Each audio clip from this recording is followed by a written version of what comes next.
हर महीना वैन के 800 रुपए बचाने के लिए हम लोगों ने साइकिल से स्कूल जाना चालू कर दिया था। ये हो गई। 4 लौंडे थरथराती ठंड में साइकिल से स्कूल जाते हैं, ब्लेजर, टोपा, मफलर बांध बुंदा के। एक तो ये ब्लेजर बहुत अजीब था हमारे स्कूल का। 2 जेब थी हमारे ब्लेजर में और 2 ही अंदर की साइड थी। हमारे स्कूल वालों को लगा कि बाहर जेब का क्या ही यूज हो सकता है, इसलिए उन लोगों ने बाहर जेब ही नहीं दी। क्या करूं मैं इस जेब का? ठंडी लग रही है तो हाथ अंदर वाली जेब में ही डाल के चलना पड़ता था। कोनी से साइकिल चला के आते थे हम लोग स्कूल। सबको ऐसा लगता था कि हम लोग अपाहिज हैं। और फिर एकदम से हम लोग हाथ बाहर निकाल लेते थे।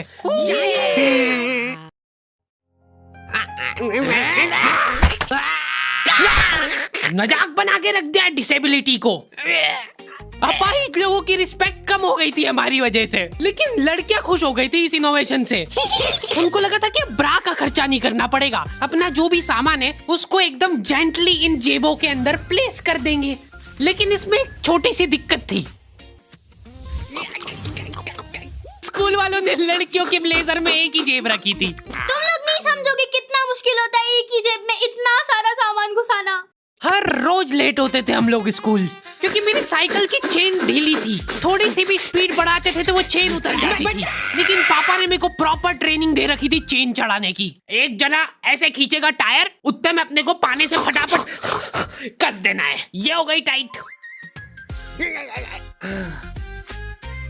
बैग में पाना पेचकस रख के लाना पड़ता था मेरे को स्कूल, कि कभी भी रास्ते में चेन उतर सकती है।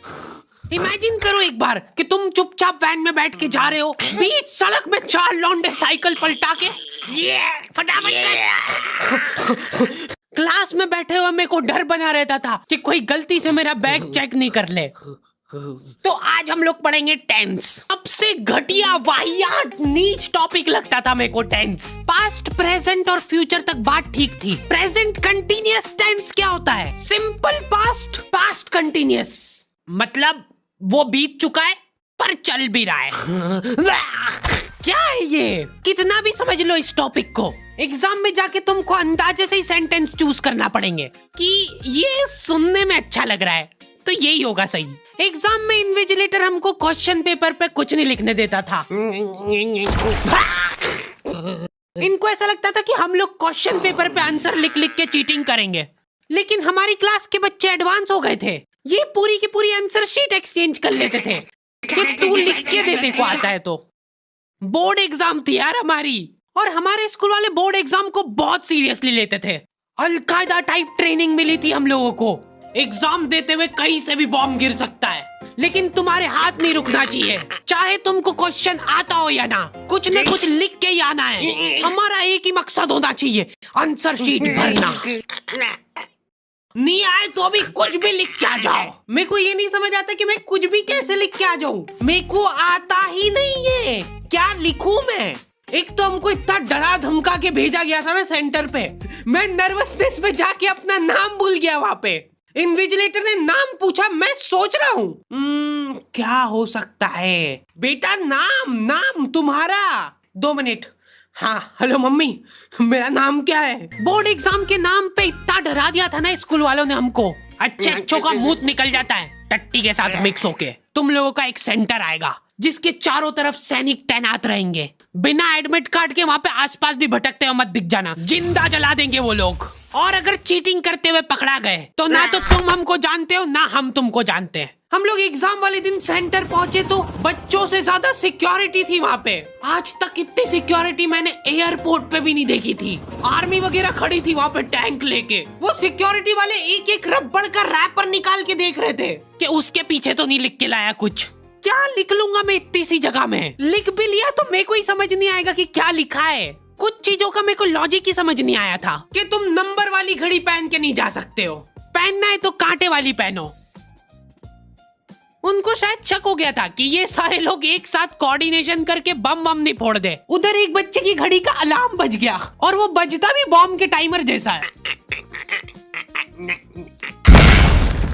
अलकायदा जिंदाबाद।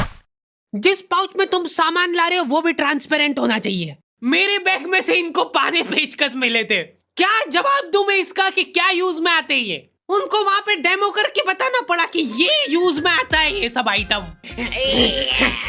फिर बाकी बच्चों ने भी कंफर्म करा कि हाँ देखा तो है हमने इनको रास्ते में ये हरकत करते हुए। ये सब देख के उन्होंने मेरे पाने पेचकस तो हाथों हाथ नाली में फेंक दिए थे। हमारे एक साथी की जेब में से ड्रग्स बरामद हो गए थे। अरे ड्रग्स नहीं है, ये इनहेलर है। इसको ऐसे सूंघते हैं, नाक बंद होती है तो नाक खोलने के बाद भी अगर तुम इनहेलर को पूरी ताकत से सूंघते हो, आंखें दिमाग में ठंडक हो जाएगी तुम्हारे। वो बच्चे नहीं होते जो पूरा साल टाइम पास करते और एग्जाम के एक दिन पहले पढ़ के एग्जाम देने आ जाते हैं। वो बनने की मैं कोशिश ही कर पाया था। सिर्फ मैंने सोचा था आखिरी रात मेरी है, रात भर मैं पूरा सिलेबस चाट जाऊंगा, पर मैं एग्जाम के एक दिन पहले ही बीमार पड़ गया। सर्दी हो गई मेरे को, तो मैंने सोचा ठीक है अभी थोड़ा रेस्ट करते, सुबह उठ के पढ़ाई करेंगे।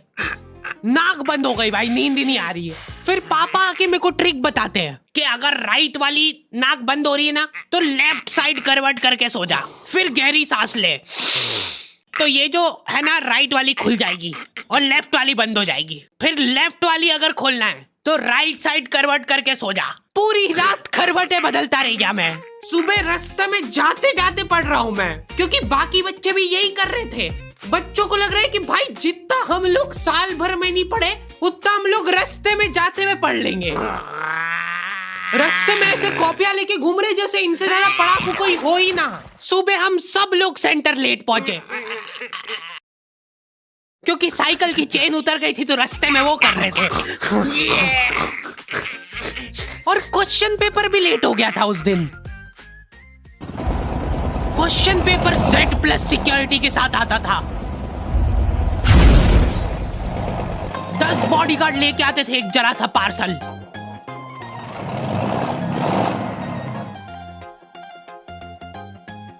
और फिर देने के बाद बोलते थे ये असली पार्सल नहीं है। असली नहीं है तो जोर से भी बोल सकते हो, ये असली पार्सल नहीं है।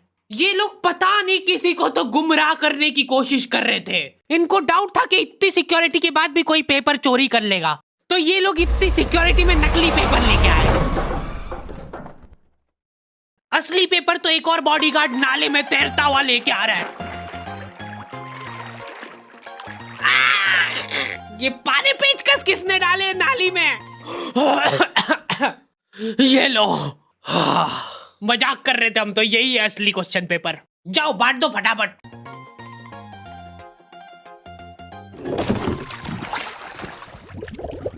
ये अपना आपस में एक दूसरे को गुमराह कर रहे थे। एक बार बस सोच के देखो कि ये सारी हरकतों के बाद भी अगर पेपर लीक हो गया। सोचो एक आदमी टेलीग्राम पे क्वेश्चन पेपर बेचने लग गया था, वो भी एग्जाम के महीने भर पहले से। तब तक क्वेश्चन पेपर बना भी नहीं था। तो अब जो आदमी हमारा क्वेश्चन पेपर सेट करने बैठा, उसने सोचा कि उसका काम इजी हो सकता है, क्यों ना थोड़ा सा स्मार्ट वर्क कर लिया जाए। उसी ने सबसे पहले वो फेक क्वेश्चन पेपर खरीदे और वैसे के वैसे चेप दिए। जिसने पेपर लीक करा था वो खुद सोच में पड़ गया कि ये कैसे हो गया। एग्जाम खत्म होने के बाद इन्विजिलेटर को बहुत मजा आता भाई कॉपियां छीनने में। एक सेकंड भी किसी को ज्यादा नहीं मिलना चाहिए। बस एक बार टाइम ओवर होने के बाद कैसे लिखा तूने? एक बच्चे ने खुद से कॉपी दे दी तो इनको डिसरिस्पेक्टफुल महसूस हो गया था। उसको वापस से कॉपी दे दी कि लिख ले थोड़ी देर और। जैसे लिखने लगा वापस छीन ली।